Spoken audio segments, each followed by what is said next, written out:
And I can go on and on and on. There's hundreds and hundreds of these documented examples that are in the front page of the paper, but nothing's ever done about it. What they said there were, how many? Over 2,000 cases by the time the Houston police chief resigned a few years ago, where they admitted that no one was found innocent by the Houston Crime Lab. If someone had been arrested or indicted and the police wanted a conviction, everything was certified. Blood, DNA, gunpowder residue. There was no testing. They would just write up a false report. But that's how real murderers, not just innocent people, go to jail, but that's how real murderers. You always hear about the cases where, let's say, a cop's wife gives him antifreeze, and then she kills him, and then she kills another. And, of course, the corrupt crime lab didn't even really test it because they don't do real testing. They just frame who they're told to frame, and if they don't think there's foul play, they don't even do the test. Because if they did, they wouldn't even do it to begin with, and they just certify it. But the lady that was killing her cop husbands, one of them was a firefighter, one of them a police officer, she worked for a judge, so they weren't about to do a test on her. You see how that works? So, see, that's how my brain works when I assess these things. I try to look at every angle, and you start adding it all up. Why do you think our government hired General Primakov 4 years ago? The former head of the KGB. When I first saw this in alternative press, I didn't believe it. Then I saw it in mainstream news. Then I made phone calls.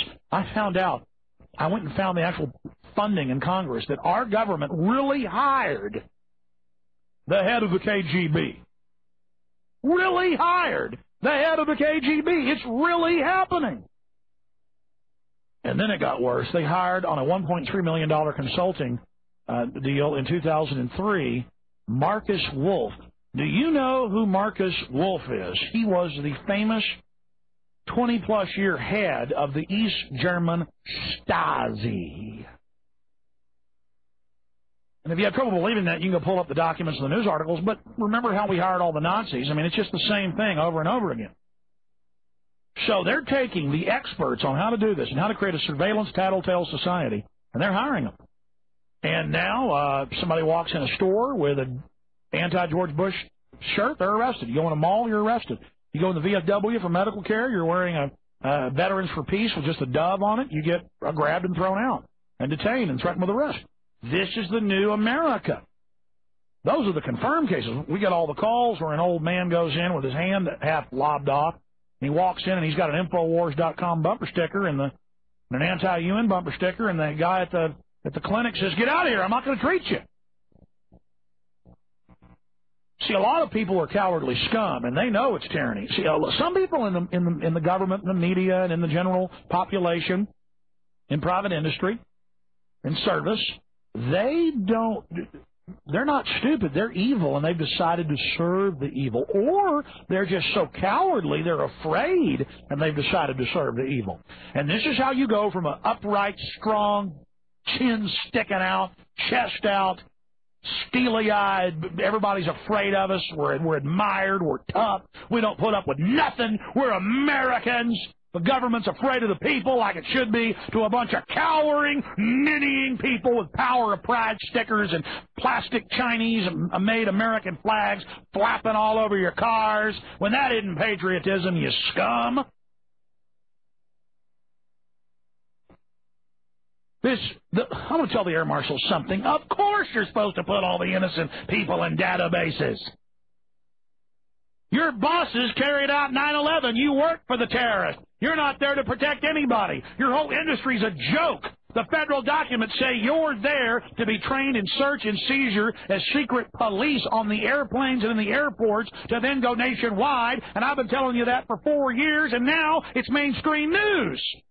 Searching people on the subways, searching people on the streets, searching people in shopping malls. The FBI has said they want metal detectors like at the airports when you go in the shopping malls, Associated Press 2 years ago. And when the CIA or the Mossad or Shin Bet or MI6 or the Russians blow a bunch of stuff up over here with a globalist, whenever that next wave happens, they're going to start implementing even more of this, and there'll be even more attacks. Do you understand? Terrorists attacked us on 9/11. The terrorists are in control of Homeland Security and the FBI and the entire country. They're hiring the heads of the KGB and the Stasi. Do you read me? Do you get it? Does it compute? And you can roll over and be afraid of this, or you can get mad. You can get a fire in your eyes and a fire in your belly.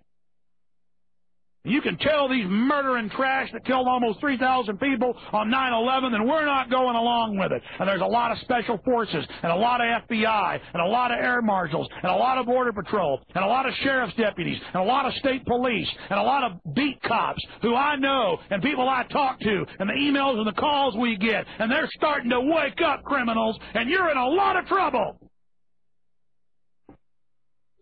You're going down, New World Order. You can kill, and you can set up, and you can do whatever you want to some of us. You can audit us. You can pull all your trash. Some of us aren't afraid. Some of us are going to defend the people. Some of us are going to stand up, and you can't get all of us. We're coming for you. I hope you know it. For those who say, hey, Alex, don't get so upset. You're supposed to get upset about a government that's carrying out terror attacks and putting innocent families on terror lists.